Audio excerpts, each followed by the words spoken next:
সময়টা এখন খুবই খারাপ যাচ্ছে, কিছুই ভালো লাগছে না।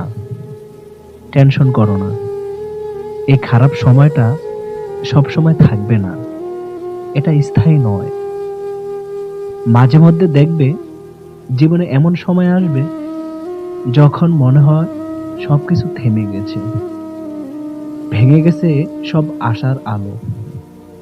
মনে হবে প্রতিদিন এক একটা যুদ্ধ, ভেতরে অনেক কিছু বলতে চাইলেও বলতে পারবে না, কাউকে বোঝাতে চাইলেও কেউ বুঝবে না। কিন্তু মনে রেখো, অন্ধকার যত গভীরে হোক, আলো ঠিক পথ খুঁজে নেয়। আজ যেটা কষ্ট দিচ্ছে, কাল সেটা তোমার শক্তির গল্প হবে। আর এটা মনে রেখো, আল্লাহ কখনো কাউকে অতিরিক্ত বোঝা দেন না। তাই হাল ছেড়ো না, সবকিছু একদিন ঠিক হয়ে যাবে, এবং হবে ইনশাআল্লাহ। তাই দোয়া করো, চেষ্টা করো, ধৈর্য ধরো।